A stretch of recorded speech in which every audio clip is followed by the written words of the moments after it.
नमस्कार दोस्तों, welcome. Indian classroom में आपका स्वागत है।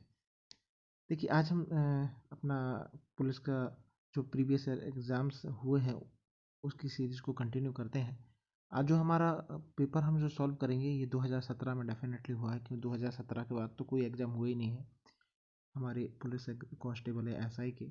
तो 2017 में 20 अगस्त 2017 को सुबह वाली शिफ्ट में जो एग्ज़ाम हुआ था उसमें मैथ के जितने भी क्वेश्चंस थे, मैथ्स के जितने भी क्वेश्चंस थे, मैं कोशिश करूँगा मैं उन्हें सिंपली तरीके से आपको बता पाऊँ। इसमें कुछ क्वेश्चन मैथ के भी होंगे, कुछ रीजनिंग के भी होंगे। रीजनिंग में वो रीजनिंग मतलब जनरल रीजनिंग नहीं होगी। रीजनिंग में वो वाले क्वेश्चन होंगे जो मैथ जैसे दिखते हैं, मतलब मैथ से रिलेटेड कुछ क्वेश्चंस होते हैं। जो हमारा अंकगणित होता है ना, सिंपल वाला जो रीजनिंग में पूछा जाता है, उसके क्वेश्चन भी इसमें मैंने काउंट किए हैं, उनको भी मैंने लिया है। तो हम इस सीरीज़ को शुरू करते हैं। यदि आपको वीडियो अच्छी लगे और आपको ये वीडियो हेल्पफुल लगे तो इस वीडियो को बिल्कुल आप शेयर कर सकते हैं, अपने दोस्तों को बता सकते हैं और अपने मेरे चैनल को सब्सक्राइब कर सकते हैं। चलिए हम स्टार्ट करते हैं। आप वीडियो को पूरा देखिए, डेफिनेटली ये आपको बहुत मदद करेगी, आपके बहुत सारे कंसेप्ट क्लियर कर देगी। चलिए शुरू करते हैं। देखिए इसमें जो फर्स्ट क्वेश्चन है, फर्स्ट क्वेश्चन हमारा क्या कह रहा है। इसमें फर्स्ट क्वेश्चन हमारा कह रहा है कि दो डाइस हैं जिनको साइमल्टेनियसली फेंका जाता है, मतलब एक साथ दो डाइस को हम फेंक रहे हैं। जब दो डाइस को एक साथ फेंका जाता है तो आपको बताने की 10 या 10 से अधिक आने की कितनी संभावना होगी। तो इसको हम कैसे करेंगे। अच्छा, क्वेश्चन को मैं देखो सही से दिखा देता हूँ आपको। ये रहा, दो डाइस हैं, दो पासे को एक साथ फेंका जाता है, तो बताइए 10 या 10 से अधिक आने की संभावना बताइए। तो आप एक बार बताइए, दो डाइस हैं, डाइस पे एक से लेकर कहाँ तक के नंबर होते हैं, 1 2 3 4 5 6, 6 नंबर ही होते हैं डाइस पर। ठीक, अब 6 नंबर यदि यहाँ पे होते हैं तो दो डाइस फेंके जा रहे हैं, तो उस पर भी मेरे दूसरा वाला जो डाइस होगा उस पर भी कितने नंबर होंगे, दो चार, एक दो तीन चार पाँच छः, छः होंगे। अब बताना है कि कुल 10 होना चाहिए या 10 से अधिक होना चाहिए। तो ऐसा मान के चलते हैं कि पहले डाइस पे 5 आ गए और दूसरे डाइस पे भी 5 नंबर आ गए, 5 अंक आ गए, एडिशन इनका जोड़ा तो 10 हो गए। एक पे 6 आ गए, दूसरे पे 4 आ गए, या दूसरे पे 4 आ गए, पहले पे 6 आ गए, या फिर पहले पे 5 आ गए, दूसरे पे 6 आ गए, या दूसरे पे 6 आ गए, पहले पे 6 आ गए, दूसरे पे 5 आ गए। ये कंडीशन बनेगी। इससे भी ज़्यादा क्या कुछ बन सकती है, एक और बन सकती है। क्या बन सकती है बताओ। 5 5 6 4, 4 6 5 6, 6 6, और एक और क्या बन सकती है, 6 6। इसके अलावा कोई कंडीशन बनेगी नहीं। तो हमारे कितने पॉसिबिलिटी होगी, हमारी देखा जाए तो कितनी पॉसिबिलिटी होगी, 1 2 3 4 5 6। जो हमारा आंसर हो जाएगा, हमारा आंसर हो जाएगा 1/6। ठीक, हमारा आंसर कितना हो जाएगा, 1/6। क्यों हो जाएगा 1/6, क्योंकि हमारी जो प्रोबेबिलिटी होती है, प्रोबेबिलिटी में। चलिए नेक्स्ट क्वेश्चन हमारा क्या कह रहा है। नेक्स्ट क्वेश्चन आपका आपका कह रहा है कि √3 - 1/3, ये √3 का होल स्क्वायर आपको सॉल्व करना है। इसको आपको सिंपल फॉर्म में लिखना है। आप पहले एक बात याद रख लीजिए, तो मान के चलिए कि √a का जब मैं √a में मल्टीप्लाई करता हूँ तो उसका जो आंसर आता है वो a आता है। और यहाँ पे जो a है, a मेरा एक वेरिएबल है। वेरिएबल का मतलब क्या होता है, एक ऐसा नंबर जो चेंज होता है। ठीक, यहाँ पे कुछ भी आ सकता है, एक्स आ सकता है, बी आ सकता है, 3 4 5 6 जो चाहें वो हम लगा सकते हैं यहाँ पे। ठीक, ये बात आप ध्यान रखिए। चलिए अब इस क्वेश्चन को देखते हैं। इस क्वेश्चन में हमें क्या करना है। इस क्वेश्चन में हमारा दिया हुआ है, तो यहाँ पे हम एक फॉर्मूला लगा देंगे सीधा सा, a - b का होल स्क्वायर, जो कि हमारा होता है a² + b² + 2ab। ठीक, लेकिन यहाँ पर माइनस लगा हुआ है तो a + b - 2ab आता है, यहाँ पे हमारा माइनस आएगा। ठीक, तो एक ही जगह हमारा क्या दिया हुआ है, एक ही जगह हमें दिया हुआ है √3, और b जो है वो b की जगह हमें क्या दिया है, b की जगह दिया 1/√3। चलिए ये वैल्यू यहाँ पर रखिए, एक ही जगह √3 करेंगे तो √3 का होल स्क्वायर, b की जगह 1/√3 का होल स्क्वायर -2 √3 1/√3, ये मल्टीप्लाई। ठीक, इस √3 से ये √3 कट गया। जब इसको और आगे सॉल्व करेंगे, चलो मैं पेन बदल लेता हूँ। जब इसको हम आगे सॉल्व करेंगे तो रूट इसका क्या हो जाएगा 3, इसका कितना हो जाएगा 1/3। तो यहाँ पे कितना बचेगा 2, इसका एलसीएम ले लीजिए। जब एलसीएम लेंगे तो इसका एलसीएम कितना आ जाएगा, एलसीएम आ जाएगा 3, ये हो जाएगा 9, ये हो जाएगा 1 और ये हो जाएगा 6। तो 9 + 1 10, 4/3। तो हमारा आंसर क्या हो जाएगा 4/3 हमारा आंसर हो जाएगा। अगला क्वेश्चन हमारा क्या कह रहा है, अगला क्वेश्चन हमसे बोल रहा है कि वर्तमान में एक पिता की आयु उसके पुत्र की आयु की 3 गुनी है। अब यहाँ पे दो व्यक्ति दिए गए हैं, एक हमारे दिए गए हैं पिता को मैं एफ से बता रहा हूँ और बेटे को मैं एस से बता रहा हूँ। ठीक, इनकी जो आयु है उसमें ये दिया हुआ है कि बेटे की जो आयु जिसको मैंने एक्स माना है, पिता उसकी आयु का 3 गुना है। वर्तमान में एक पिता की जो आयु है उसका पुत्र की आयु की 3 गुना है, मतलब बेटा जो भी होगा उसका 3 गुना मेरा फादर होगा। जबकि 15 साल बाद, अब एक बात बताइए, 15 साल बाद वाली बात हो रहा है, तो 15 साल बाद हमारे जो पिता होंगे, पिता की एज में 15 साल बढ़ेंगे कि नहीं बढ़ेंगे, बढ़ गए। अब यही 15 साल बेटे की एज में भी ऐड हो जाएंगे। ऐसा तो है नहीं बेटा अकेला बढ़ जाए या पिता अकेला बढ़ जाए, दोनों बराबर ही बढ़ेंगे ना। 15 साल बाद पिता की आयु उसके पुत्र की आयु की 2 गुनी होती है। तो जब ये 2 गुनी वाले में बहुत कंफ्यूजन होता है कि 2 गुना हम किस में करें। अब 2 गुना हमेशा करो छोटे वाले में। एक बार आपको जैसा क्वेश्चन में दिया हुआ, जैसे ऊपर हमने किया है, एक बार जैसा क्वेश्चन में दिया हुआ है आप बिल्कुल वैसा ही करें। दूसरा, जब भी आपको आगे दुगना 3 गुना दिया हो ना, तो हमेशा जो छोटी वैल्यू होती है उसमें ही किया करें। अब ये पिता की एज है, ये बेटे की एज है, तो हमें किसकी एज में करना है 2 गुना, बेटे की एज में। तो बेटे की एज में हम 2 का मल्टीप्लाई कर देंगे। 2 का मल्टीप्लाई करने के बाद इसको सॉल्व करते हैं। 3x हो गया प्लस 15 हो गया, यहाँ पे करेंगे 2x और ये हो जाएगा 30। आगे जब इसको सॉल्व करेंगे तो हमारे x की वैल्यू जो निकल कर आएगी, x की वैल्यू हमारी निकल के आ जाएगी 15। हमसे पूछा क्या है, हमसे पूछा है कि पिता की वर्तमान आयु बताओ। तो पिता की वर्तमान आयु हमने क्या मानी है, 3x मानी है। तो 3 का हम मल्टीप्लाई कर देंगे 15 में, तो हमारा आंसर आ जाएगा 45। यही हमारा आंसर है। आई होप आपको समझ आ रहा हो। ठीक, यदि वीडियो आपको अच्छी लग रही है तो प्लीज़ वीडियो को लाइक शेयर सब्सक्राइब करना ना भूलें। और यदि कुछ परेशानी आ रही है, कुछ समझ नहीं आ रहा है, तो वीडियो को डिसलाइक भी कर सकते हैं, पर कमेंट में आप मुझे बता दीजिए कि क्या समझ नहीं आ रहा है, ताकि मैं उसको इम्प्रूव कर सकूं। चलिए अगले क्वेश्चन पर चलते हैं। चलिए हमारा अगला क्वेश्चन क्या कह रहा है, अगला क्वेश्चन हमारा कह रहा है कि एक चोर ने प्रातः 10 बजे की गाड़ी चुराई और वह इसे 60 किलोमीटर प्रति घंटे की चाल से चलाना शुरू करता है। चोरी का पता कितने बजे चलता है, 11 बजे चोरी का पता चलता है। तो मालिक जो होता है एक दूसरी कार के द्वारा रवाना होता है और चोर को 12:30 बजे पकड़ लेता है।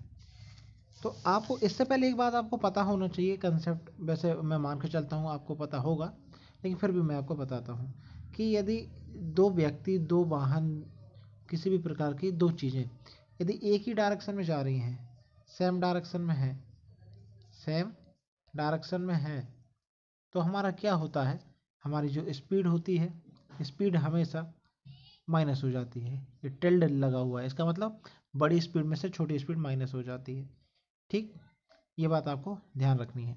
बस यही वाला कंसेप्ट इसमें लगेगा, बाकी इसमें कुछ इतना ज़्यादा करने लायक है ही नहीं। चलिए करते हैं, एक मिनट इसको रब कर ले। हमारा क्या बोल रहा है कि देखिए यहाँ पे है हमारा एक जगह जहाँ से उसने चोरी करी, चोर अब यहाँ पे आ गया है, कितनी दूरी है, 60 किलोमीटर की दूरी उसने तय कर ली है। कैसे 60 किलोमीटर की दूरी, चोर को हम क्या बोलते हैं, थीप, तो यहाँ पे मैं TH लिख रहा हूँ। ठीक, अब यहाँ पे 60 किलोमीटर कैसे पता चला, क्योंकि चोर जो है वो 60 किलोमीटर प्रति घंटा, मतलब 1 घंटे में 60 किलोमीटर दूरी तय करता है। और चोरी हुई है 10 बजे और पता कितने बजे चला है, पता चला है 11 बजे। इसका मतलब चोर जो है वो 60 किलोमीटर तो चल चुका होगा। ठीक, अब कितने बज गए हैं, अब हमारे बज गए हैं 11 हमारे बज गए हैं। 11 बजे सबको पता चल गया है कि एक चोरी हो गई है जो 60 किलोमीटर की चाल से भागा है, तो उसने 60 किलोमीटर दूरी तय कर ली होगी। अब ये मान के चलो इस समय यहाँ पे है पुलिस या मकान मालिक है। पुलिस और चोर के बीच में दूरी कितनी है, आप खुद बताओ। 60 किलोमीटर जब वो तय कर चुका है तो उनके बीच की दूरी कितनी है, डी बराबर उनका कितना है, 60 किलोमीटर है।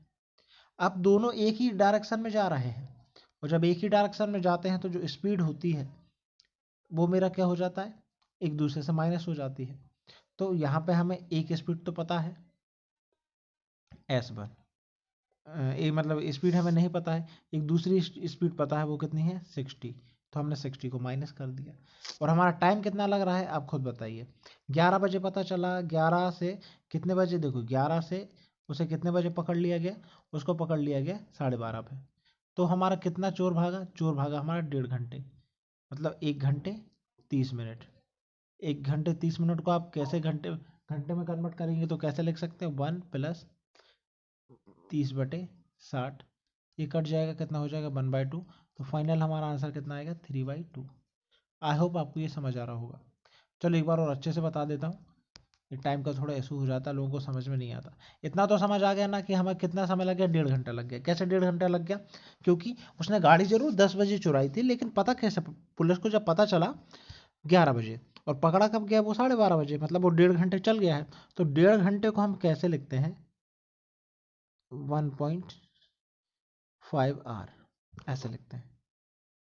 ठीक, 1.5 घंटे को ऐसे लिखते हैं। तो देखो, या फिर ऐसे ऐसे लिख सकते हैं 1 घंटा पूरा प्लस 30 मिनट। ठीक, अब मिनट को आप घंटे में बदल लो, 1, ये तो हमारा 1 हो गया, 1 आवर इज प्लस, जब मिनट को आप घंटे में बदलते हैं तो आपको डिवाइड लगाना पड़ता है 60 का, तो 60 से आपने डिवाइड लगाया, कितना आ गया 1/2। तो फाइनल वैल्यू कितनी आ गई 1 + 1/2। यहाँ पर इससे जब फाइनली सॉल्व करेंगे तो हमारा कितना आ जाएगा 3/2। तो हमारी ये जो है टाइम कितना आ गया, टाइम हमारा आ गया 3/2। ठीक, आपको समझ आ गया होगा। चलिए अब मैं इसको रब कर रहा हूँ, क्योंकि जगह मेरे पास कम है थोड़ी सी, इसको मैं रब करता हूँ, फिर आगे इसको हम सॉल्व करेंगे। चलिए कलर चेंज कर लेते हैं। अब इसमें जो है हमारा क्या दिया हुआ है, हमारा फॉर्मूला होता है S = D/T, पर यहाँ पर S तो 2 है लेकिन T सिंगल है, तो इसको ऐसे भी लिख सकते हैं T = D/S, ये भी लिख सकते हैं, बिल्कुल लिख सकते हैं। T की वैल्यू हमारी कितनी है 3/2, D की वैल्यू कितनी है 60, टोटल S की वैल्यू यदि हम निकालें तो S1 - 60, इस 3 से ये 60 जाएगा 20 बार, इस 2 का यहाँ ऊपर मल्टीप्लाई हो जाएगा, कितना आ जाएगा 40 = S1 - 60। तो जब हम S1 की वैल्यू निकालेंगे तो S1 की वैल्यू आ जाएगी हमारी 100। ये हमारा आंसर है। आई होप आपको समझ में आया होगा। चलिए नेक्स्ट क्वेश्चन पर चलते हैं। अगला क्वेश्चन हमारा क्या कह रहा है, अगला क्वेश्चन हमारा कह रहा है हमसे, क्या कह रहा है कि एक टैंक है जो कि 3/5 भाग भरा हुआ है। पाइप ए 10 मिनट में टैंक को भर सकता है और एक पाइप बी है जो 6 मिनट में इसे खाली कर सकता है। यदि दोनों पाइप खुले छोड़ दिए जाते हैं तो टैंक पूरी तरह खाली होने में कितना समय लगाएगा। चलिए देखते हैं। तो हमारा ये रहा, एक पाइप ए मान लेते हैं, एक पाइप बी। ये पाइप को 10 मिनट में भर सकता है और ये पाइप को 6 मिनट में खाली कर सकता है। इस टाइप के जब भी क्वेश्चन आते हैं हम वही तरीका अपनाते हैं कि पहले हम इसका लेंगे एलसीएम। एलसीएम से हमें ये पता चल जाएगा कि टोटल काम कितना है। एलसीएम जब लेने की बात करते हैं तो एलसीएम हमारा कितना आ जाएगा 30। ठीक, एलसीएम आ जाएगा 30, तो 10 का 30 में डिवाइड करेंगे कितनी बार जाएगा 3 बार, 6 का 30 में डिवाइड करेंगे कितनी बार जाएगा 5 बार। ये टोटल कितना हो गया, 5 और 3 दोनों मिल जाते हैं तो कितना हो जाता है 8। क्या ये सही है, बिल्कुल सही नहीं है। क्यों सही नहीं है, क्योंकि हमारा जो टैंक है वो खाली कर रहा है। ठीक, तो खाली कर रहा है तो हम यहाँ पे लगाएंगे माइनस। अब जब माइनस लगाएंगे तो 3 में से जब 5 जाएगा तो हमारा जो बचेगा, 3 में से 5 जाने के बाद हमारा बचेगा 2, लेकिन किसका 2, माइनस का 2। हमारे यहाँ पे बचेगा माइनस का 2। अब जब हमारे माइनस का 2 आया है, माइनस का 2 हमें क्या बता रहा है, माइनस का 2 हमें ये बता रहा है कि भैया टैंक जो है वो खाली ज़्यादा जोर से कर रहा है और भर बहुत कम रहा है।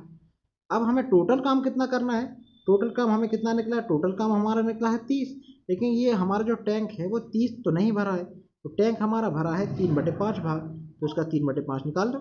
5 से ये 30 जाएगा 6 बार, कितना आ गया 18। 18 हमारा क्या है भरा हुआ है, इतना टैंक हमारा भरा हुआ है। तो अब आप बताओ 18 यूनिट को खाली करने में यदि दोनों मिलकर 2 यूनिट काम कर देते हैं तो कितनी देर लगेगी, 9। 9 मिनट में हमारा पूरा टैंक खाली हो जाएगा।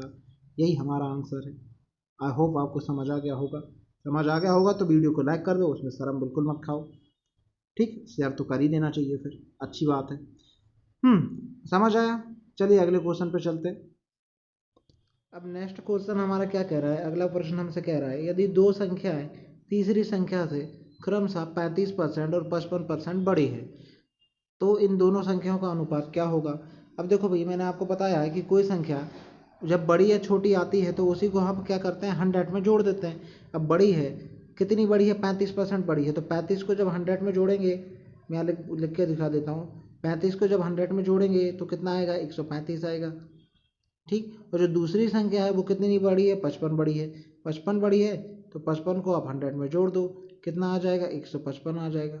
अब उन्होंने पूछा इन दोनों का अनुपात बताओ। आपको ये बात तो पता ही होगी भाई, अनुपात जो होता है, अनुपात को अपन डिवाइड में भी लिख सकते हैं। मतलब यदि मैं लिख रहा हूँ A अनुपात B, इसका मतलब क्या होता है कि A अनुपात मतलब A डिवाइडेड बाय B, ऐसा होता है। आई होप ये तो आपको पता ही होगा। तो इसको मैं कैसे लिख सकता हूँ, इसे डिवाइड में लिख सकता हूँ। तो मेरे पास जगह कम है तो मैं यहीं पे इसमें डिवाइड लगा देता हूँ। ये लगा दिया, चलो अच्छे से लिख देता हूँ, जगह तो अपन दोबारा बना लेंगे। 135 डिवाइडेड बाई 155। अब इसे 5 से आप कैंसिल आउट कर दीजिए, 5 दूनी 10, 5 7 35, नीचे कितना आ जाएगा, 5 तिया 15, 5 एकम 5, तो हमारा आंसर आ जाएगा 27/303। ये 31, ये देखो अपने यहाँ पे भी आया हुआ है। चलो अगला करते हैं। अगला क्या है,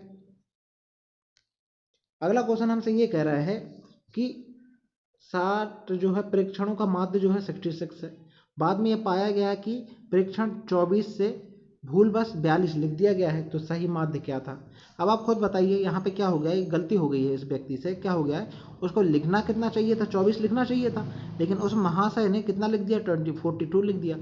अब आप खुद बताइए कि यदि मेरे पास कुछ है, मतलब मेरे पास A रुपये है, A रुपये में यदि मैं 24 लिखूंगा, 24 की जगह मैंने कितना लिख दिया, 42 लिख दिया, मतलब मैंने अल्टीमेटली क्या कर दी, वैल्यू को गलत कर दिया और मैंने वैल्यू को बढ़ा दिया, है कि नहीं, बढ़ा ही दिया।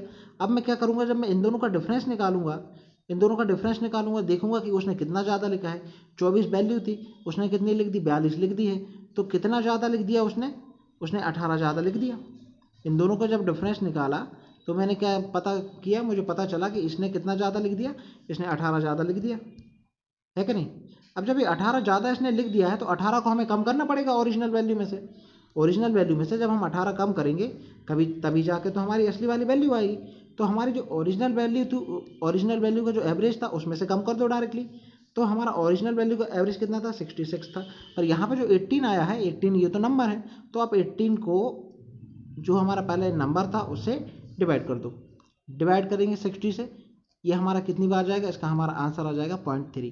तो इस 0.3 को आपको माइनस करना पड़ेगा, किस में से, 66 में से। जब आप 0.3 माइनस करोगे तो आपका जो आंसर आएगा वो आएगा 65, गड़बड़ हो गया, 57 नहीं 65.7, ये हमारा क्या हो जाएगा, ये हमारा आंसर हो जाएगा।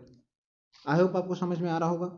एक बार और मैं इसको बताना चाहता हूँ, सिंपल सा मैं ये कह रहा हूँ, मैं इसमें ये कह रहा हूँ कि यदि आपने किसी छोटे नंबर को गलती से बड़ा नंबर लिख दिया है। अच्छा, मैंने इसमें माइनस क्यों किया, बहुत बार ये क्वेश्चन पूछा जाता है कि माइनस क्यों कर दिया भाई।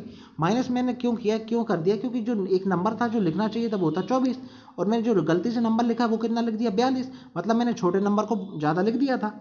अब मुझे जब वापस उसको सही वैल्यू को लाना है तो सही वैल्यू लाने के लिए मुझे नंबर माइनस ही तो करना पड़ेगा, तभी तो सही आएगी। आगे समझ में, ठीक। चलो अगला वाला करते हैं। अगला वाला हमसे क्या बोल रहा है, अगला क्वेश्चन हमसे बोल रहा है कि A B से 2 साल बड़ा है, जो स्वयं C की आयु का 2 गुना है। अब ये जो बना हुआ है, ये जो मतलब जो किसके लिए बना हुआ है, जो के पास में जो हमारी अल्फ़ाबेट लिखा है, जो के पास में कौन सा अल्फ़ाबेट लिखा है, B अल्फ़ाबेट बना हुआ है। इसका मतलब ये जो बता रहा है वो B के लिए बता रहा है। चलिए अब अपने से जमाते हैं। आगे क्या दिया है, आगे दिया A B C, इनकी आयु का योग कितना है, 27 है, तो B की एज कितनी है। तो यहाँ पे 3 व्यक्तियों की बात हो रही है, एक व्यक्ति A है, एक व्यक्ति B है, तो एक व्यक्ति C है, 3 व्यक्तियों की बात हो रही है। अब यहाँ पे बात हो रही है A B से 2 साल बड़ा है, लेकिन जो स्वयं C की आयु का 2 गुना है, मतलब जो B है वो C से 2 गुना बड़ा है। तो मैं मान लेता हूँ कि C की एज मेरे पास हो गई है X, यदि ये मैं मान लेता हूँ कि सी की एज x है, तो जो b है वो b कितना है, c की आयु का 2 गुना है, तो b कितना हो जाएगा, 2x हो जाएगा। जब b 2x हो गया तो a के बारे में हमको क्या दिया गया है, a के बारे में हमको दिया गया है कि a b से 2 साल बड़ा है, a b से 2 साल बड़ा है, तो ये इसमें क्या हो जाएगा, 2x प्लस 2। आई होप आपको समझ आ गया होगा। अब इसमें क्या दिया है, आगे हमको दिया है कि इन तीनों की आयु का जो योग है वो 27 है, मतलब इन तीनों को जोड़ दो, 2x plus 2 plus 2x plus ये हो गया x इज इक्वल टू हमारा कितना दिया हुआ है, 27 दिया हुआ है। देखो 2x 4x और एक 5, तो कितना हो गया 5x बराबर कितना हो गया 27। इस 2 को दूसरी तरफ ट्रांसफर कर दो, कितना हो जाएगा -2। तो फाइनली मेरे पास जो x की वैल्यू आएगी, ये x की वैल्यू मेरे पास कितनी आ जाएगी, 25 डिवाइडेड बाय 5, और इस 5 से ये 25 कट जाएगा कितनी बार, 5 टाइम। तो x की वैल्यू निकल कर आ गई मेरी 5। उससे पूछा क्या है, b की आयु पूछी है, तो b की आयु हमने कितनी मानी है, चलिए पेन में चेंज कर लेता हूँ। b की आयु हमने कितनी मानी है, हमने b की आयु मानी है 2x, तो 2 की जगह 2 रखेंगे, x की वैल्यू हमने कितने निकाली है, 5 निकाली है, 2 का 5 में मल्टीप्लाई किया तो हमारा आंसर आ गया 10। ओके, आगे आंसर समझ आ गया, और समझ में आ गया हो तो अच्छी बात है, और समझ नहीं आया हो तो वीडियो दोबारा देखना, समझ में आ जाएगा। वैसे बहुत सिंपल क्वेश्चन है, और मैं कोशिश कर रहा हूँ कि आपको सिंपली तरीके से समझ आ जाए। बस क्वेश्चन की बार बार प्रैक्टिस करते रहिए, it will definitely help for you. चलिए आगे चलते हैं अगले क्वेश्चन की ओर।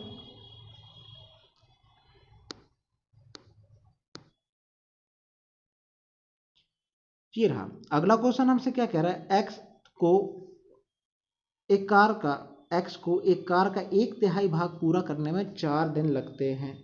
y को उसी कार के 1/6 भाग को पूरा करने में 3 दिन लगते हैं, तथा z को उसी कार के आधे भाग को पूरा करने में 5 दिन लगते हैं।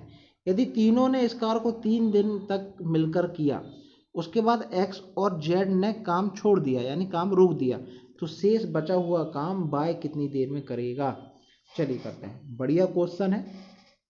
हाँ शुरू करते हैं। तो हमारा ये है कि x जो है एक काम के 1/3 भाग को, x 1/3 भाग को, 1/3 मतलब क्या होता है, ये x जो है वो 1/3 भाग को कितने दिन में कर रहा है, x 1/3 भाग को 4 दिन में कर रहा है। तो x एक दिन में कितना काम कर पाएगा, उसको मैं आगे लिख देता हूँ। तो x मेरा एक दिन में कितना काम कर पाएगा, इस 3 का यहाँ पे मल्टीप्लाई हो जाएगा तो कितना आ जाएगा 12। ठीक, x एक दिन में 12 यूनिट काम कर पाएगा। अब बाय की तरफ कर चलते हैं। बाय जो है, बाय उसी काम के एक छठे भाग को बाय उसी काम के 1/6 भाग को कितने दिन में कर रहा है, 1/6 भाग को वो कर रहा है 3 दिन में। तो एक दिन में कितना काम कर रहा होगा, एक दिन में मतलब जो पूरा काम कितने दिन में कर रहा होगा, पूरा काम ये भाई साहब कर रहे होंगे 18 दिनों में। इसका इसमें मल्टीप्लाई कर दो, कितना जाएगा, 18 दिनों में कर रहे हैं।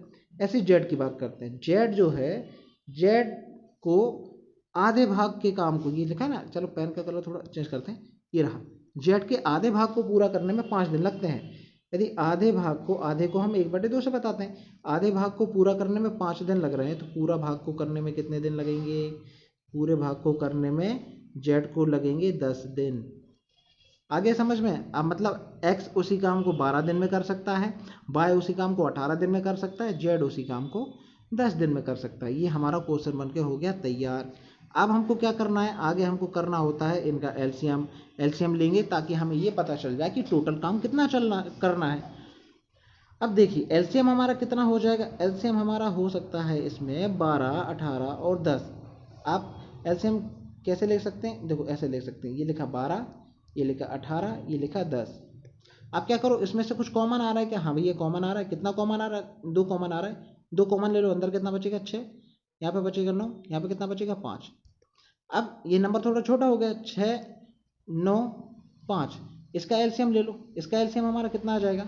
तो आप क्या पढ़ो, आप 9 की टेबल पढ़ना स्टार्ट कर दो।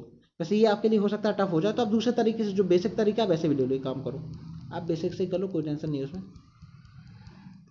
बेसिक से कैसे करेंगे, ओहो हट जाओ भाई, ओहो हट गया, चलो बेसिक से करने का जो बचपन में पढ़ा था, 2 से करो, 2 6 12, 2 9 18, 2 5 10, फिर कितने से करो, 3 से करो, 3 दूनी 6, 3 तिरका 9, ये तो 5 का 5 ही रहेगा। फिर आप कितने से करेंगे, एक बार 2 से करेंगे तो 1 आ जाएगा, ये 3 और 5, फिर एक बार आपको 3 से करना पड़ेगा, फिर एक बार आपको 5 से करना पड़ेगा। बाकी इन सब का मल्टीप्लाई कर दो। 5 का 3 में किया 15, 15 का 2 में किया 30, 30 का 3 में किया 90, 90 का 2 में किया तो 180। तो हमारा एलसीएम कितना आ गया? 180। ठीक, ये तो मतलब इसमें कुछ ऐसा नया है नहीं बताने लायक, ये तो आपको पता ही होगा। बहुत सारे तरीके होते हैं एलसीएम लेने के, आप जैसे चाहो वैसे ले सकते हो। तो हमारा एलसीएम कितना आ गया? 180। एक और तरीका है कि आप देखकर भी एलसीएम ले सकते हैं। वो कैसे ले सकते हैं? वो हम ऐसे ले सकते हैं कि हमने बड़ा नंबर क्या ले लिया, बड़ा नंबर हमारा 18 है। ठीक, अब 18 की टेबल पढ़ना स्टार्ट करो, तब तक पढ़ना है जब तक 12 और 10 इन दोनों से डिवाइड ना चला जाए। ठीक, तो वो कितनी बार जाएगा? 180 बार जाएगा। 180 आपका एलसीएम आ जाएगा। अब 12 का जब 180 में हम डिवाइड करते हैं तो कितनी बार जाता है? 15 बार। 18 का 180 में डिवाइड करते हैं कितनी बार जाता है? 10 बार। 10 का 180 में डिवाइड करते हैं कितनी बार जाता है? 18 बार। ठीक, अब ये तीनों मिलकर कितना काम कर लेते हैं? तीनों को जोड़ दो, 15 और 5, 8 5 कितना होता है? 13। ये हो गया 1 2 3 और एक वहाँ की हासिल जोड़ गई, हो गई 4। तो ये तीनों मिलकर 43 यूनिट काम पूरा कर लेते हैं। आई होप आपको यहाँ तक समझ में आ गया होगा बहुत अच्छे से। ठीक, अब आप इसका स्क्रीनशॉट ले लो, इसको मैं हटा रहा हूँ क्योंकि मेरे पास जगह थोड़ी कम है।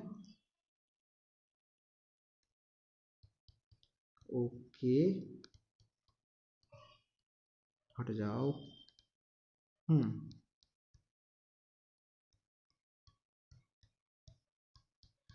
अब ठीक है, बढ़िया। आगे क्या करते हैं? ये 43 यूनिट काम टोटल कर देते हैं। अब ये क्या बोल रहा है कि इन तीनों ने 3 दिनों तक मिलकर साथ में काम किया। जब एक दिन में ये 43 यूनिट काम कर रहे हैं तो आप बताइए 3 दिन में कितना काम कर लेंगे? 3 दिन में ये काम कर लेंगे, 3 का मल्टीप्लाई कर दो इसमें, 3 तिरका 9, 4 तिया 12, 129 यूनिट काम ये पूरा कर लेंगे। 129 यूनिट काम जो है वो 3 दिन में ये कंप्लीट कर लेंगे। अब टोटल काम मेरा यहाँ देख लीजिए, टोटल काम मेरा 180 था, 129 यूनिट काम खत्म हो गया है तो काम बचा कितना है? 10 में से 9 गया बचा 1, 7 में से 5 गया बचा 2 गया बचा 5। अब मेरा 51 यूनिट काम मेरा बचा हुआ है। ठीक, अब हुआ क्या है? हुआ ये है कि एक्स ने और बाय भाई साहब जो है, एक्स और बाय काम छोड़ के चले गए। काम छोड़कर जब चले गए तो बचा हुआ काम बाय कितने दिन में करेगा? अब एक्स कितना काम करता था? अब यहाँ देखो, एक्स काम कर रहा था 15 दिनों में काम पूरा कर ले रहा था। उसकी कैपेसिटी जो थी वो 15 यूनिट काम करने की थी, और जो जेड की कैपेसिटी थी वो 10 यूनिट काम करने की थी, 18 यूनिट काम करने की थी। अब ये दोनों तो छोड़ के चले गए, मतलब ये दोनों काम अब नहीं कर रहे हैं। अब काम कौन कर रहा है? अब काम कर रहा है सिर्फ बाय अकेला, और बाय की कैपेसिटी जो है, बाय की कैपेसिटी है 10 यूनिट काम करने की। अब आप बताइए, यदि मेरा टोटल, पेन का मैं कलर चेंज कर लेता हूँ, यदि मेरा टोटल 51 यूनिट काम कंप्लीट होना है और बाय की कैपेसिटी 10 यूनिट काम करने की है, तो मैं कैसे निकालूंगा? आप 51 में डिवाइड लगा दीजिए 10 का, तो आपका आंसर आ जाएगा 5.1। मतलब 5.1 दिन में, 5.1 दिन में ये पूरा काम कंप्लीट कर लेगा। कौन कंप्लीट कर लेगा? बाय कंप्लीट कर लेगा। समझ आ गया? और समझ नहीं आया हो तो वीडियो को दोबारा रिवाइज करके देखना, रिटर्न करके देखना, रिपीट करके देखना, आपको समझ आ जाएगा। और नहीं आए तो कमेंट में बोल देना, सर समझ में नहीं आया, मैं दोबारा आपको बता दूंगा। वैसे मेरे हिसाब से आपको समझ आ जाएगा। चलिए नेक्स्ट क्वेश्चन की तरफ चलते हैं। और यदि आपको लग रहा है कि वीडियो भैया लाइक करने लायक है तो बिल्कुल वीडियो को लाइक करो, और डिसलाइक करने लायक है तो डिसलाइक भी करो, लेकिन कमेंट में बता जरूर देना कि क्यों डिसलाइक कर दिया, ताकि मैं उसको सुधार लूँ। चलिए आगे चलते हैं।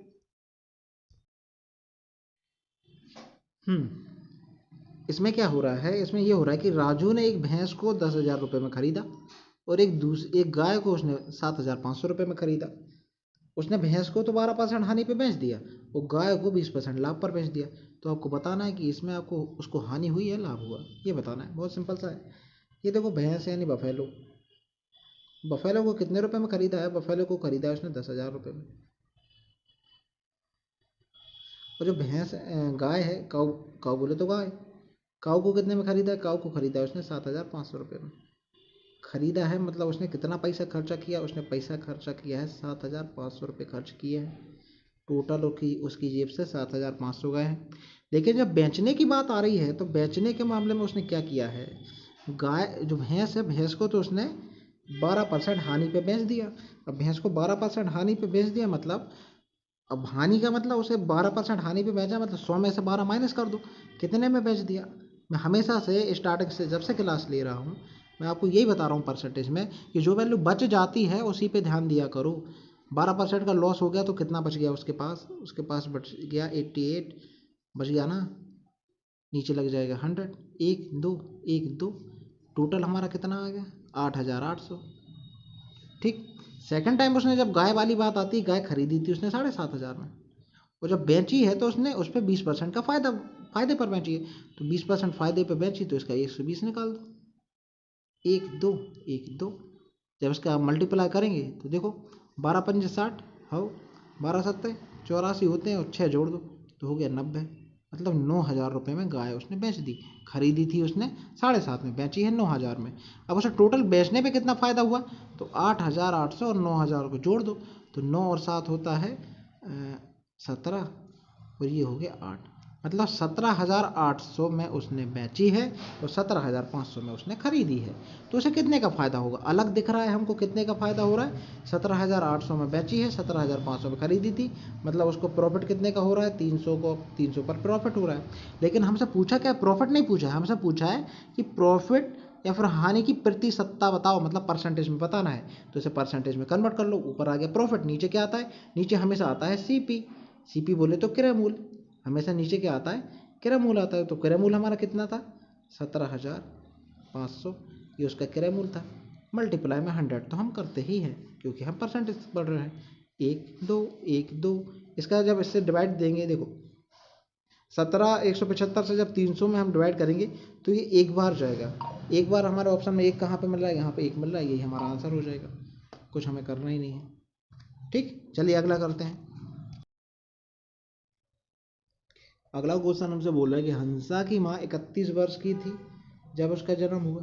मतलब हंसा का जब जन्म हुआ तो उसकी माँ जो थी वो 31 वर्ष की थी, और हंसा के जो पिता 35 वर्ष के थे जब उसके भाई का जन्म हुआ, जो हंसा से 3 साल छोटा है। तो हंसा के माता पिता की आयु बताना है। तो ये देखो मान के चलो ये रही हंसा, हंसा अभी अभी पैदा हुई है तो कोई एज नहीं मानते, उसका मान लेते हैं 0। और यहाँ पे है उसकी मम्मी कितनी बड़ी है, मतलब कितनी उम्र है मम्मी की, मम्मी की जो उम्र है, मम्मी कहाँ गई मम्मी, जी हाँ मम्मी की उम्र कितनी है, मम्मी की उम्र है 31 साल। ठीक, अब उसके 3 साल बाद उसके भाई का जन्म हुआ, उसके जब यहाँ पे उसका मान के चलो ब्रदर आ गया, यहाँ पे उसका भाई का जन्म हुआ, यहाँ पे उसके पापा की जो एज दी है, एफ से बता रहा हूँ पापा को, पापा की एज कितनी है इस समय 35 है। अब एक बात बताओ, जब हंसा के भाई का जन्म 3 साल बाद हुआ है तो 3 साल पहले इसके पापा कितने के रहे होंगे, 3 साल पहले चले जाओ, ताकि अपन ये पता चल जाएगा कि जब हंसा का जन्म हुआ था पापा की उम्र उस समय कितनी थी। तो 3 साल पहले जब जाएंगे तो इसमें से 3 माइनस कर दो, 3 माइनस कर देंगे तो कितने 32। मतलब जो पापा रहे होंगे हंसा के जन्म के समय, उनकी उम्र कितनी रही होगी, 32 साल रही होगी। और हमसे पूछा क्या है, हमसे पूछा है कि हंसा के माता पिता की आयु का अंतर बताना है। तो इन दोनों की आयु का डिफरेंस आपको दिख रहा है 1 है। जी हमारा आंसर ये यहाँ पे दिख भी है। ठीक, चलिए अगले क्वेश्चन की ओर से चलते हैं। चलिए अगला क्वेश्चन हमारा क्या कह रहा है, कच्चे तेल ओहो पेन बन गए, कच्चे तेल के मूल्य में वृद्धि के कारण भारत में पेट्रोल की जो कीमत है वो 10% बढ़ गई। वैसा बहुत बढ़ गई है पर ये 10% भी बढ़ा रहे हैं, कोई बात नहीं। वृद्धि से पहले केवल 70 रुपये प्रति लीटर हमारे डीजल की पेट्रोल की कीमत थी। अब जो एक भाई साहब हैं मिस्टर खन्ना अपने काम के लिए MG रोड से इलेक्ट्रॉनिक सिटी जाते हैं। काहे से जाते हैं, हर दिन कार से जाते हैं, जो 14 किलोमीटर प्रति लीटर के माइलेज से प्रति माह 1,000 किलोमीटर के आसपास चलती है। ठीक, गणना करें कि प्रभाव को अमान्य रखने के लिए उन्हें यात्रा में कितनी कमी करनी पड़ेगी। अच्छा आप खुद सोचिए, अब इसमें हमारा क्या दिया है, 1,000 किलोमीटर दिया हुआ है। ठीक, 1,000 मतलब मैं साफ साफ बता देता हूँ, पढ़ने की कोई इतना वो नहीं है, कि एक व्यक्ति है श्री खन्ना है, वो क्या करते हैं, उनकी गाड़ी जो है वो एवरेज, उनका जो गाड़ी एवरेज देती है वो एवरेज कितने का देती है, जिसको हम माइलेज बोलते हैं ना, जो माइलेज होती है वो 14 का माइलेज देती है। उस हिसाब से एक महीने में वो 1,000 किलोमीटर की दूरी तय कर लेते हैं। क्या कर लेते हैं, 1,000 किलोमीटर की दूरी तय कर लेते हैं। ठीक, तो ये बताना है कि प्रभाव को अमान्य रखने के लिए उन्हें कितनी की दूरी कम करनी पड़ेगी। तो यदि हम ये पता कर लें कि जब हमारा माइलेज जब हमारा पेट्रोल का प्राइस बढ़ गया, यहाँ पे पेट्रोल का प्राइस कितना था, 70 रुपये था, जब हमारा पेट्रोल का प्राइस बढ़ गया है तो वो कितनी दूरी तय करी उन्होंने, तो हमारा काम बन जाएगा। ठीक, अब हमारा पहले पेट्रोल का प्राइस 70 था, अब उसमें 10% की बढ़ोतरी होगी, तो 70 में जब 10% की बढ़ोतरी होगी तो हम 110 उसका निकाल देंगे तो कितना आ जाएगा 77। पहले 70 रुपये में 1 लीटर आता था, अब 77 रुपये में 1 लीटर आ रहा है। आया समझ में। अब आगे क्या करते हैं, पहले मैं इसको रब कर देता हूँ।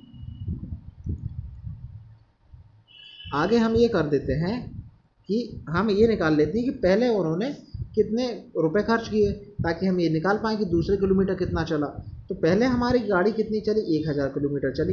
कितने माइलेज से चली, 14 के माइलेज से चली। और मिस्टर खन्ना को कितना रुपये देना पड़ा, इतना रुपये देना पड़ा। तो 14 से ये कटेगा 5 बार, हो गया 14 पंजे 70, तो ये आ जाएगा 5000। मतलब 5000 रुपये पहले उन्होंने खर्च कर दिए 1000 किलोमीटर चलाने में। अब आप ये पता कर लो कि नई दूरी क्या है। न्यू डिस्टेंस मतलब नई दूरी उन्होंने कितनी चली। अब ये नई दूरी हम कैसे निकालेंगे, आपके पास इतना पैसा है, कितना पैसा है 5000। अच्छा इसे मैं मिटा देता हूँ। नई दूरी यदि हमें निकालना है तो नई दूरी हम कैसे निकालते हैं कि आपके पास कितना पैसा है, 5000 रुपये है। आपकी गाड़ी जो एवरेज दे रही है, आपकी गाड़ी एवरेज कितने का दे रही है, आपकी गाड़ी एवरेज दे रही है 14 का। और इस समय पेट्रोल का प्राइस कितना है, पेट्रोल का प्राइस है हमारा 77 रुपये। ये तो नॉर्मल सी बात है, हम भी निकालते हैं, रोज़ गाड़ियाँ चलाते ही रहते हैं ना। ये 14 लिखा हुआ है, ठीक। इसे सॉल्व कर दो। जब आप इसे सॉल्व करेंगे तो ये इसका आंसर आएगा 909। एक्चुअली मैंने कैलकुलेटर से सॉल्व कर लिया है, तो इसका आंसर कितना आ जाएगा, 909 आ जाएगा। जब 909 आ जाएगा तो पहले गाड़ी कितनी चल रही थी, 1000 किलोमीटर। अब हमारी गाड़ी कितनी चली है, 909। तो कितना कम करना पड़ा हमें, 91 किलोमीटर कम करना पड़ा। ये देखो आंसर आ गया। 91 किलोमीटर कम करेंगे तो हमारी जो गाड़ी है वो, मतलब पेट्रोल बढ़ने पर हमारी गाड़ी जब 90 किलोमीटर कम पड़ेगी तो उसके जो प्राइस है उसमें कोई भी परिवर्तन नहीं आएगा। सिंपल सा। चलिए अगले क्वेश्चन पर चलते हैं। देखो यहाँ पे हमारा क्या दिया हुआ है, एक मिश्रण में दूध और पानी का अनुपात 5:3 है। ठीक, यदि मिश्रण में 5 लीटर दूध मिला दिया जाता है तो अनुपात 7:3 हो जाता है। तो मिश्रण में दूध की मात्रा बताना है। तो ये एम से हम बताते हैं मिल्क, डब्ल्यू से हम बताते हैं वाटर। यहाँ पे स्टार्टिंग में हमारी कितनी कैपेसिटी थी, 5:3। बाद में कितनी हो गई, बाद में हो गई 7:3। ठीक, तो इसमें हमने कितना वो मिलाया है, मिलाया लीटर, 5 लीटर हमने दूध मिलाया है। पानी तो हमारा सेम है, ठीक। लेकिन यहाँ पे हमने 5 मिलाया है, लेकिन यहाँ पे हमारी एक्चुअल में वैल्यू कितनी है, रेशो के फॉर्म में देखे जाए तो वैल्यू कितनी होगी, 7 में से 2 जाएंगे। यहाँ पे कितने का चेंजेस है, 2 का। ठीक, और हमें दिया कितना गया एग्जाम क्वेश्चन में 5। तो 2 बराबर हमारा 5 है, तो 1 बराबर कितना हो जाएगा, 2.5 हो जाएगा।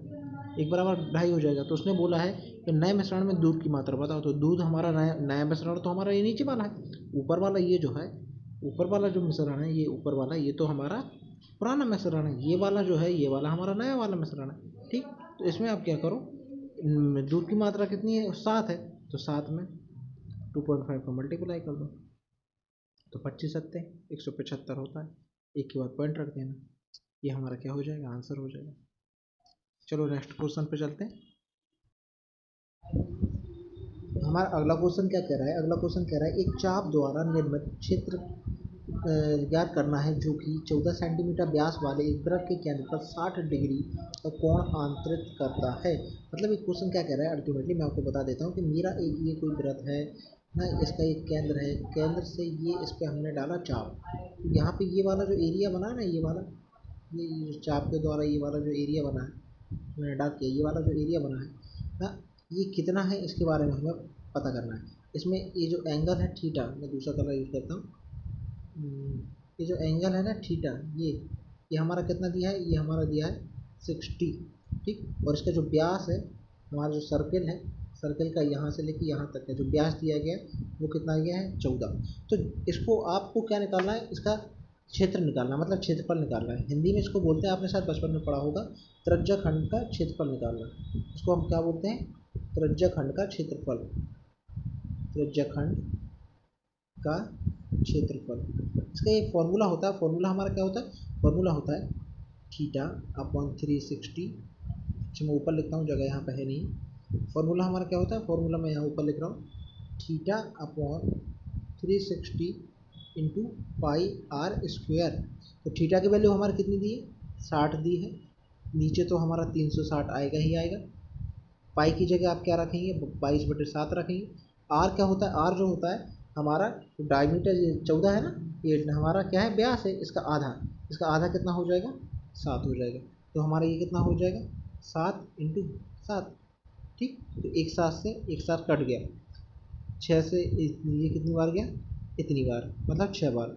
22 का इसमें हम मल्टीप्लाई करेंगे तो कितना आ जाएगा 154 डिवाइडेड बाय 6, 6 से इसको काट दो, 6 दूनी 12, कितना बचा 13 14 15, 3 बचा, और 3 बचा तो 6 पंजे 30, ऊपर कितना बचा 4/6। इसको मैं और लिखना चाहूँ तो क्या लिख सकता हूँ 25 सही 2/3, ये मेरा आंसर, ये मेरा आंसर हो जाएगा। चलिए अगले क्वेश्चन पर चलते हैं।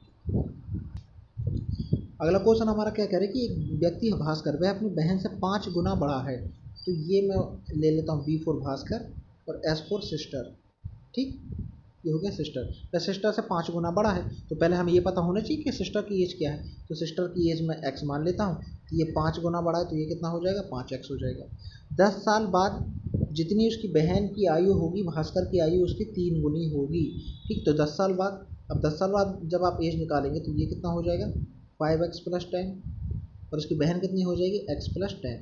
ठीक, अब इसमें देखो दुगुना करना है, तो मैंने कहा था आप एक बार जब स्टार्टिंग में करेंगे तब तो आप जैसा क्वेश्चन में दिया वैसे ही करना, लेकिन जब सेकंड टाइम आप करेंगे या उसके बाद जब भी करेंगे तो जो छोटी वैल्यू है ना, आपको छोटी वैल्यू को दुगना वगैरह करना पड़ेगा, दुगना करना पड़ेगा। तो यहाँ पे छोटी वैल्यू कौन है सिस्टर है, तो सिस्टर में आप 2 का मल्टीप्लाई कर दीजिए। आप सॉल्व करेंगे तो क्या आएगा देखो 5x + 10, ये हो जाएगा मेरा 2x + 20, 2x + 20, क्योंकि 2 का मल्टीप्लाई किया ना 10 में करेंगे 20। जब आप इसको सॉल्व करेंगे तो 2 इस तरफ आ जाएगा तो ये हो जाएगा 3x, 10 उस तरफ जाएगा तो ये कितना हो जाएगा 10x, और मुझे लगता है कि अच्छा सॉरी ये 3 गुना है इसलिए मिस्टेक हुआ है, एक मिनट, सॉरी सॉरी सॉरी, ये 2 ना होके क्या है 3 है, यहाँ पे 3 का मल्टीप्लाई करेंगे। ठीक, तो यहाँ पे कितना हो जाएगा 3x और ये हो जाएगा 30, अब सही रहेगा।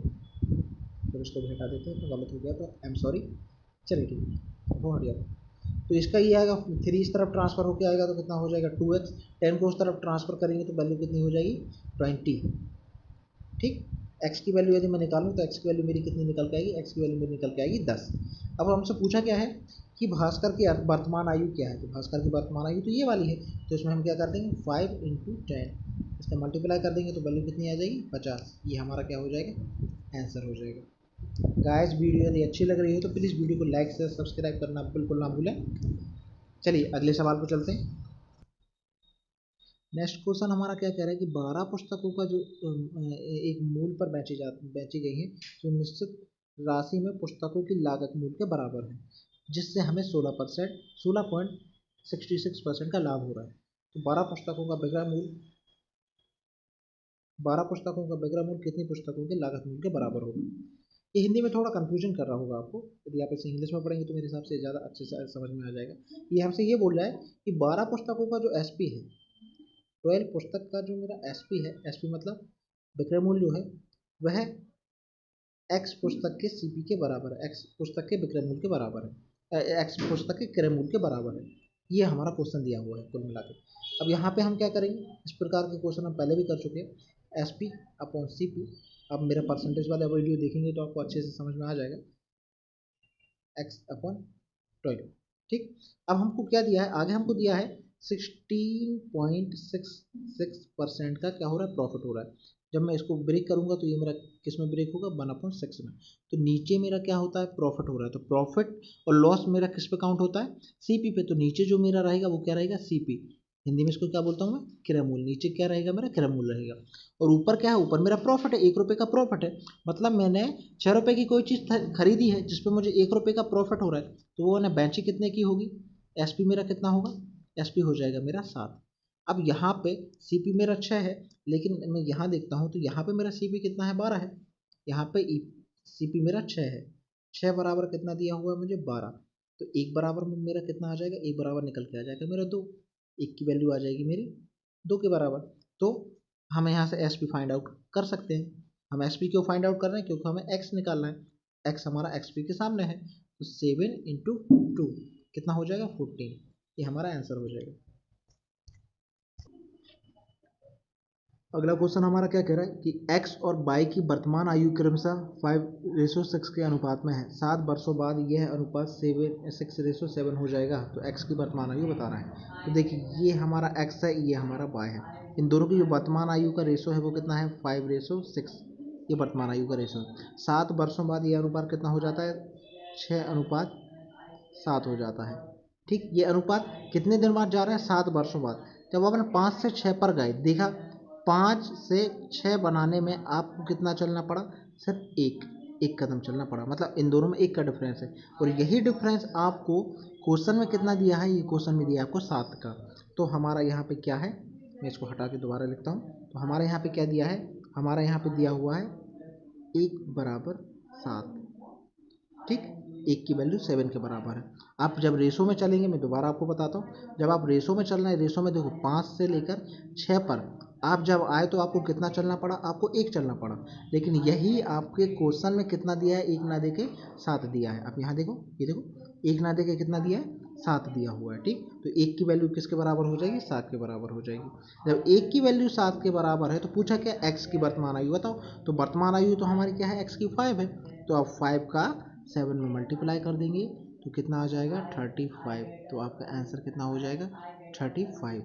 ये आपका आंसर है, ये आपका आंसर हो जाएगा। चलिए अगले क्वेश्चन पर चलते हैं। सर ये चार होते हैं 1056। चलिए अगला क्वेश्चन हमारा क्या कह रहा है, अगला क्वेश्चन हमसे कह रहा है कि 8 की पावर यदि 2 to 4 हो तो आपको इसको एक्सपेंड करना है और आपको बताना है कि इसका अंतिम अंक क्या होगा। कुल मिला के ये इकाई का अंक पूछ रहा है कि इकाई का अंक क्या होगा। तो इकाई का अंक हमने पढ़ा है क्या होता है, जब भी 8 आता है, 8 के ऊपर जो भी पावर होती है उसको आप 4 से डिवाइड करो। लास्ट की जो 2 डिजिट है ना, पावर के 2 डिजिट, 24 हो रहा है पावर के 2 डिजिट, उसे 4 से डिवाइड करो। 4 से जब आप सॉरी ऐसा होगा, 4 से जब आप डिवाइड करेंगे तो 4×6 = 24 कितना हो जाएगा, 4×6 = 24, मतलब पूरा का पूरा चला जाएगा। और जब भी हमारा रिमाइंडर 0 बचता है तो पावर के जो भी नंबर आपको दिया जाता है उसके ऊपर कितनी पावर लगा दी जाती है, 4 पावर लगा दी जाती है। तो 8 का आपको कितनी बार मल्टीप्लाई करना है, 4 टाइम। तो देखो 8 8 जा 16, इसमें से हम 6 ले लेंगे। 8 8 जा 16, इसमें से 6 ले लेंगे। हम 6 क्यों ले रहे हैं, क्योंकि हमें यूनिट डिजिट निकालना है, इकाई का अंक निकालना है। तो इकाई का अंक तो यही है ना, और फिर आपस में 6 और 6 का मल्टीप्लाई करवा देंगे तो कितना आएगा 6। तो हमारा आंसर क्या हो जाएगा, 6 हमारा आंसर हो जाएगा। ये आंसर दिया है। चलिए अगले क्वेश्चन पर चलते। देखिए हमारा नेक्स्ट क्वेश्चन क्या कह रहा है कि 60 छात्रों की एक कक्षा में यदि 2/3 भाग लड़के हैं तो लड़कियों की संख्या क्या है। ये तो बहुत सिंपल है, टोटल स्टूडेंट कितने हैं 60 हैं, इसमें लड़के कितने 2/3 हैं। जब 2/3 लड़के हैं तो लड़कियां कितनी होंगी। देखो जब भी आपकी वैल्यू फ्रैक्शन में दी हुई है, फ्रैक्शन का मतलब क्या होता है, जब भी आपकी वैल्यू परिमेय बोलते हैं ना, यदि परिमेयकरण में दी हुई है, मतलब P/Q के फॉर्म में दी हुई है, P/Q के फॉर्म में यदि कोई वैल्यू दी गई है तो उसकी जो वैल्यू टोटल वैल्यू होती है वो 1 होती है। मतलब 100% वैल्यू हम क्या मानते हैं, 1 मानते हैं। अब हम क्या बोल रहे हैं, इसमें हमारा क्या दिया हुआ है कि हमारे 3 बटे जो 2 बटे ये 2/3 तो हमारे क्या है, लड़के हैं। तो हमारी टोटल वैल्यू कितनी होगी, 1 होगी। 1 में से यदि 2/3 लड़के हैं, एलसीएम लेके इसे जब हम सॉल्व करेंगे तो हमारा आंसर कितना आएगा 1/3। मतलब 1/3 क्या है, मेरी गर्ल्स हो जाएंगी। ठीक, जब ये मेरी गर्ल्स हो जाएंगी तो 1/60 का आप कितना निकाल दो, 1/3 निकाल दो तो कितना आ जाएगा 20 मेरा आंसर है। ये रहा। चलिए अगला चलते हैं। ये वाला क्वेश्चन ये तो और सिंपल है। पावर कितनी लगी है, 3 पावर लगी हुई है, 3 पावर लगी है मतलब 3 के पेयर बनाना है। तो 216 और 125, तो 125 को मैं क्या लिख सकता हूँ, 5 की पावर 3 लिख सकता हूँ। और 216 को मैं क्या लिख सकता हूँ, 216 को मैं लिख सकता हूँ 8 की पावर 3। ठीक, तो इसमें से एक 8 बाहर आ जाएगा, एक 5 बाहर, सॉरी 8 नहीं, 6 की पावर 3, 6 की पावर 3, 8 की नहीं। ठीक, 512 होता है 8 का ना। तो इसमें से एक 6 बाहर आ जाएगा, ठीक, और एक इसमें से 5 बाहर आ जाएगा, तो हमारा आंसर कितना आ जाएगा 30। ये रहा हमारा 30। चलो अगला चलते हैं। अभी नेक्स्ट क्वेश्चन हमारा क्या कह रहा है, यदि एक संख्या और उसके 1/3 भाग का योग 24 है तो निम्न संख्या बताइए। देखिए मैंने हमेशा कहा है कि जब भी हमारा अपॉन में या P/Q के फॉर्म में कोई भी क्वेश्चन दिया रहता है तो उसमें क्या किया करो, जो नीचे वाला नंबर रहता है वो हमेशा ओरिजिनल नंबर बताता है। जैसे ये है 1/3 है तो ये मेरा ओरिजिनल नंबर होगा, ऐसा हम मान सकते हैं। होगा ही ये नहीं बोल रहा हूँ, मान सकते हैं ये बोल रहा हूँ। तो हम मान लेते हैं कि हमारे पास कोई नंबर है 3। ठीक, हमारे पास कोई नंबर है 3, और एक मतलब एक संख्या हमने 3 मान ली, और उसके 1/3, जब 3 का मैं 1/3 निकालूंगा, 3 का जब मैं 1/3 निकालूंगा तो कट जाएगा, तो ये नंबर कितना हो जाएगा 4। तो ये हमने क्या है रेशो के फॉर्म में माना हुआ है। ठीक, आगे क्या दिया, इसके जो भाग का जो योग है वो 24 है, मतलब इनका जो एडिशन है वो कितना दिया गया है 24। अब जब भी कोई नंबर रेशो में होता है, अनुपात में होता है, तो उसे मैं एक्स के फॉर्म में मानता हूँ। तो 3x, ये हो जाएगा x इक्वल टू कितना हो गया 24। तो यहाँ से x की वैल्यू मैं निकाल लूँगा कितना 6। x की वैल्यू 6 निकल आएगी मेरी जब मैं इसे सॉल्व करूँगा। तो पूछा क्या है, संख्या क्या है, संख्या हमने क्या मानी थी 3, मतलब 3x, 3 × 6 कितना हो जाएगा 18। ये हमारा क्या हो जाएगा आंसर, ये रहा।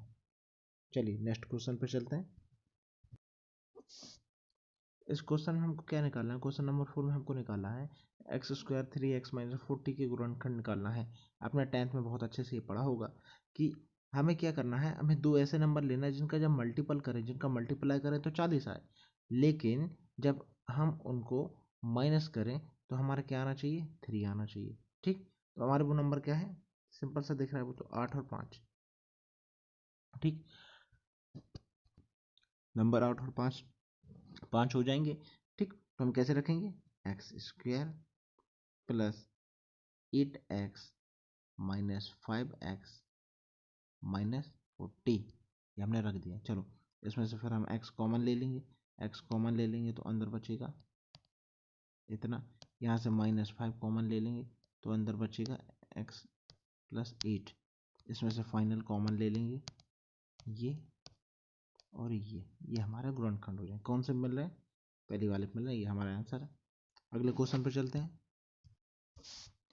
इस क्वेश्चन में हमें क्या करना है, हमें P plus 1/p equal to हमें 8 दिया गया है और हमें इसकी वैल्यू निकालना है। ये तो बहुत सिंपल है, सिंपल फार्मूले का खेल है। फार्मूला आपने पढ़ा होगा, चलिए मैं पी के फॉर्म में ही फार्मूला लिख देता हूँ। इसके यदि होल क्यूब हम करेंगे तो हमारा कितना आता है, पी का cube 1/p³ plus 3p bracket में आता है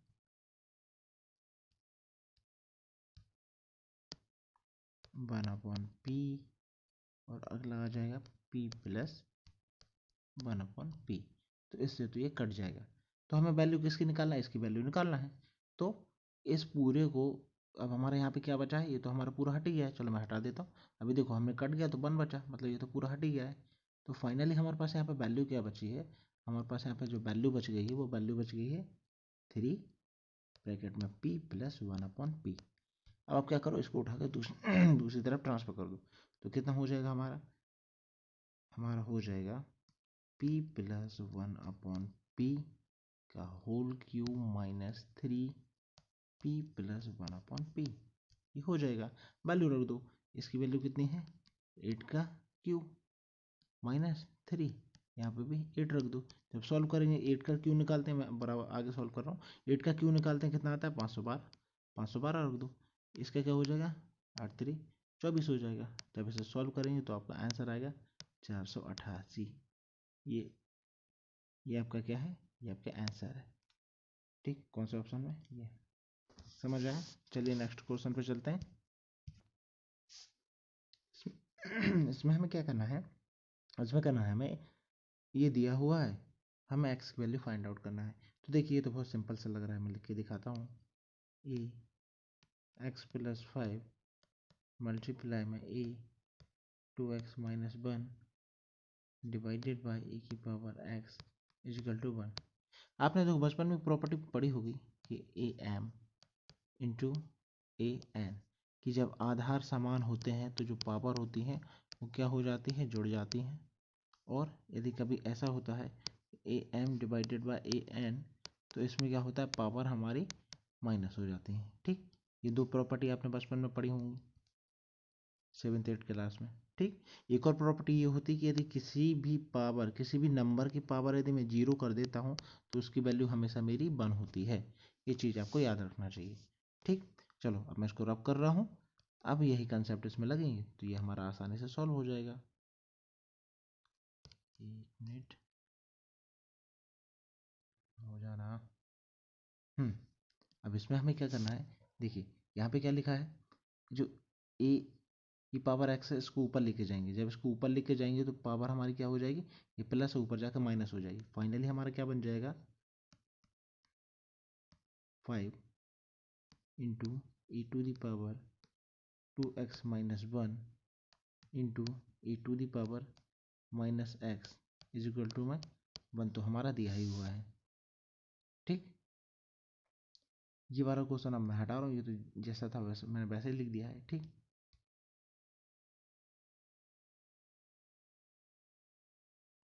अब हम क्या करेंगे, अब हम इसको सॉल्व करते हैं। देखिए, अब जब हमारे बेस इसका भी ए है, इसका भी ए है, इसका भी ए है, तो सबको जोड़ दो, तो कितना हो जाएगा, ए की power x plus 5 plus 2x minus 1 minus x. ठीक, इजिकल टू में कितना दिया है, 1 दिया हुआ है, और मैंने बताया था 1 को हम क्या लिख सकते हैं, 1 को हम लिख सकते हैं ए की पावर 0। इसलिए लिख सकते हैं क्योंकि हमें दोनों तरफ बराबर होना चाहिए, बेस 1 हम काटेंगे कैसे। क्लियर। अब चलिए इसको हटा देता हूँ, जगह का हमें थोड़ी उसके लिए बार बार ये हटाना पड़ रहा है, बाकी कोई बात नहीं। अब इसका हम कैसे कर सकते हैं, देखिए x से तो x हमारा कट ही जाएगा, ये हमारा बच जाएगा ए की पावर 2x माइनस का प्लस का 4, क्योंकि 5 में से माइनस बन जाएगा तो 4 बचेगा, इक्वल टू में कितना, ए की पावर 0। तो देखो, यदि बेस हमारे सेम है और इक्वल है तो हमारी पावर भी इक्वल हो जाएंगी, पावर को इक्वल कर दीजिए, तो हमारे यहाँ से जब x की वैल्यू निकालेंगे तो x की वैल्यू कितनी आ जाएगी, -2 आ जाएगी। ये हमारा आंसर है। चलिए अगले क्वेश्चन पे चलते हैं। नेक्स्ट क्वेश्चन हमारा क्या कह रहा है, यदि एक संख्या के वर्गमूल का 2 गुना 42 है तो वह संख्या बताइए। देखिए, वर्गमूल का क्या होता है, मतलब ऐसा वाला जो साइन होता है वो मेरा वर्गमूल कहलाता है। ठीक, अभी इसमें क्या कह रहा है कि एक संख्या के वर्गमूल का 2 गुना, तो वर्गमूल कर दिया, हमारा संख्या हम क्या मान लेते हैं, हमने माना कि संख्या क्या हो जाएगी, x हो जाएगी, तो ये हमारी वर्गमूल के अंदर आ गई है ना, आ गई। तो ये वर्गमूल का 2 गुना जो है वो किसके बराबर है, वो मेरा 42 के बराबर है, 42। ठीक, इस 2 से ये कितनी बार गया, 21। अब मुझे यदि इसकी वैल्यू निकालना है x की, तो मैं क्या करूँगा, दोनों तरफ स्क्वायर कर दूंगा। तो दोनों तरफ स्क्वायर करूँगा तो एक तरफ तो स्क्वायर से अंडर रूट हट जाएगा और हमारा आंसर आ जाएगा 441। ये तो बहुत सिंपल वाले क्वेश्चन है, इनमें ज़्यादा कोई लॉजिक नहीं लग रहा है। नेक्स्ट चलते हैं। चलिए, ये क्वेश्चन हमारा क्या करें, एक समांतर चतुर्भुज की आसन्न भुजाएं 4:5 के अनुपात में है, तो इसका परिमाप इतना है, तो भुजाएं क्या होंगी। ये तो बहुत सिंपल है। देखिए, समलंब चतुर्भुज का परिमाप हमें दिया है, हमें पता है समलंब चतुर्भुज का परिमाप क्या होता है, A plus B plus C plus D, कर दीजिए, बराबर हमें कितना दिया हुआ है, 180 दिया हुआ है। तो यहाँ पे देखिए, ए की वैल्यू कितनी हो जाएगी, 4 हो जाएगी, बी की वैल्यू कितनी हो जाएगी, 5 हो जाएगी, सी की वैल्यू क्या हो जाएगी, 4 हो जाएगी, और डी की वैल्यू कितनी हो जाएगी, 5। क्यों, क्योंकि हमारा जो समलंब चतुर्भुज है वो ऐसा बनता है, शायद आपको पता होगा, बना दे रहा हूँ, ये इस प्रकार का। ठीक, यदि ये मेरी 4 है तो ये भी 4 हो जाएगी, ये 5 है तो ये भी 5 हो जाएगी। ठीक, आमने सामने की भुजा बराबर हो जाती हैं, ये 4 ये 4 ये 5 ये 5, तो देखो 2 बार 5 आ रहा है, 2 बार 4 आ रहा है, तो इसलिए हमने 2 2 बार लिख दिया। सबको ऐड कर दीजिए और सॉल्व कर दीजिए। ऐड करने पे हमारा कितना आएगा, अच्छा हम इसे एक्स के फॉर्म में मान लेते हैं, क्योंकि हमारा रेशो में दिया हो, जब भी कोई भी नंबर रेशो में होता है तो हम उसे एक्स के फॉर्म में मान लेते हैं, कोई परेशानी वाली बात नहीं है। तो कितना हो जाएगा, 5 4 9 5 4 9 9 9 18, तो ये हमारी वैल्यू आ जाएगी 18x। 18x इक्वल टू कितना है, 180। 18 से 180 जाएगा 10 बार, तो x की वैल्यू कितनी आ जाएगी, 10। पूछा क्या है हमसे, तो भुजाएं क्या हैं, भुजाएं पता चल जाएंगी। एक भुजा हमारी कितनी है, 4x, तो मतलब यहाँ लिखता हूँ, देखिए एक भुजा कितनी है, 4x, तो कितना हो जाएगा, कलर चेंज कर लेते हैं, 4x तो कितना हो जाएगा, 4 × 10, मतलब एक हो जाएगी 40 और दूसरी हो जाएगी 50। तो आंसर है हमारा, ये पहला वाला आंसर है। चलिए अगले पे चलते हैं। नेक्स्ट क्वेश्चन हमसे क्या कह रहा है, ये हमसे बोल रहा है कि एक सम चतुर्भुज का क्षेत्रफल क्या होगा जिसका विकर्ण 18 हो और 12 हो। तो देखिए, हमें मालूम है कि समचतुर्भुज का जब भी हम क्षेत्रफल निकालते हैं तो क्षेत्रफल का फॉर्मूला क्या होता है, 1/2 विकर्णों का गुणनफल, विकर्णों का गुणनफल, मैं शॉर्ट में लिख रहा हूँ। ठीक, ये होता है, तो कर दीजिए, ये हो जाएगा 1/2। विकर्ण हमारे कितने हैं, एक विकर्ण हमारा दिया हुआ 18, एक विकर्ण दिया हुआ 12, इससे इसको काट दीजिए, 9 टाइम जाएगा, 12 9 108 होता है, तो ये हमारा आंसर हो जाएगा। ये हमारा आंसर हो गया। चलिए नेक्स्ट क्वेश्चन पे चलते हैं। नेक्स्ट क्वेश्चन हमसे कह रहा है यदि दो वृत्तों के क्षेत्रफलों का अनुपात 49:81 है तो उनकी परिधियों का अनुपात निकालिए। तो देखिए वृत्त का क्षेत्रफल क्या होता है, वृत्त का क्षेत्रफल होता है पाई आर स्क्वायर, वृत्त की परिधि क्या होती है 2πr। ये दो चीज़ें आपको पता होनी चाहिए, बस आपका आंसर आ जाएगा। पहला हमें क्या दिया है, दो वृत्तों के क्षेत्रफल अनुपात में दिए, तो लिख दो sorry sorry sorry sorry pi r1 square divided by pi r2 square कितना दिया हुआ है 49 डिवाइडेड बाय 81। पाई से पाई कट गया। आगे इसको जब हम सॉल्व करेंगे, स्क्वायर को सॉल्व करेंगे तो हमारा कितना निकल के आएगा, देखो यहीं नीचे लिख देता हूँ। r1 डिवाइडेड बाय r2 मेरा कितना हो जाएगा 49 किसका स्क्वायर होता है 7 का, 81 किसका होता है 9 का, ये हमारा निकल के आ जाएगा। अब जब हम 2πr निकालेंगे, देखिए परिधि हम निकालेंगे, जब परिधि निकालेंगे तो ऊपर क्या रखेंगे 2πr1, नीचे क्या रखेंगे 2πr2 रखेंगे, ठीक। तो इससे ये कट जाएगा, तो हमारी वैल्यू फाइनल क्या आएगी, r1 और r2 की ही वैल्यू आएगी, r1 अपन r2 की वैल्यू आएगी। तो r1 और अपन r2 की वैल्यू तो हम यही निकाल चुके हैं, तो यही हमारा आंसर है। आंसर कितना हो जाएगा 7:9। सिंपल। नेक्स्ट क्वेश्चन पे चलते हैं। नेक्स्ट क्वेश्चन हमसे क्या कह रहा है कि एक चतुर्भुज के कोणों का कोण जो है वो हमारे 3:7:6:2 के अनुपात में है, तो सबसे छोटे कोण का माप बताइए। बहुत बहुत बहुत सिंपल क्वेश्चन चल रहे हैं, तो आसानी से आ जाएंगे। हमें मालूम है जो चतुर्भुज होता है, चतुर्भुज हमारा ऐसा बनता है, कैसा भी बन सकता है। चतुर्भुज के हमारे जो चारों कोणों का जो योग होता है वो कितना होता है 360 होता है। बस हो गया काम। ये हमें रेशो के फॉर्म में दिए हैं, तो आप इसको क्या कर दो 3x 7x 6x 2x is equal to कितना हो जाएगा 360। जब इन सबको हम ऐड करेंगे तो ऐड करने के बाद हमारा आएगा 18, ठीक। कितना हो जाएगा 360, तो x की वैल्यू कितनी आ जाएगी 360 डिवाइडेड बाय 18, इससे ये कट गया 20 का टाइम। तो सबसे छोटा एंगल कौन सा है 2x, तो 2x इजिकल टू कितना हो जाएगा 2 × 20 डिवाइडेड बाय 4, मतलब आंसर हो जाएगा 40 डिवाइडेड बाय, फाइनल आंसर 40 आ रहा है। नेक्स्ट क्वेश्चन पे चलते हैं। ये दिया हुआ है एक सोफ़ा सेट है जिसका विक्रय मूल्य कितना दिया है 10% छूट के साथ 9,000 रुपये दिया है, तो इसका अंकित मूल्य बताना है। तो सिंपल सा है कि हमें नहीं पता ना अंकित मूल्य क्या है, तो अंकित मूल्य हमने x मान लिया। जब 10% का डिस्काउंट दिया गया है, डिस्काउंट मतलब क्या होता है किसी वैल्यू को कम कर देना। जब 10% का डिस्काउंट दे दिया है तो आपके पास कितनी वैल्यू बची है 90% की वैल्यू बची है। हमेशा मैं यही बोलता हूँ परसेंटेज में जो बच रहा है उस पर कॉन्सेंट्रेट करिए। 90% की वैल्यू किसके बराबर है 9,000 के बराबर है। 90 से ये कट जाएगा कितनी बार 100 बार, तो x की वैल्यू मेरी निकल के कितनी आ जाएगी 100, और इसका यहाँ पे लेके जाऊँगा मल्टीप्लाई कर दूंगा आपस में, तो वैल्यू कितनी आ जाएगी 1000। कहाँ पे है आंसर, ये है। नेक्स्ट क्वेश्चन देखते हैं। ओके, मैथ हमारा ख़त्म हो गया। Thank you. वीडियो यदि आपको अच्छी लगी हो तो प्लीज़ वीडियो को लाइक शेयर सब्सक्राइब जरूर करें, और इन सवालों की बार बार प्रैक्टिस करें। जो भी क्वेश्चन आपको समझ ना आया हो मुझसे पूछ लें, कमेंट में पूछें, और वीडियो को दोबारा रिपीट करके देखें तो डेफिनेटली समझ में आ जाएगा। तो हंसते रहिए, खुश रहिए, घर पे रहिए, और वीडियो शेयर करते रहिए। बाय बाय, मिलते हैं अगली वीडियो में।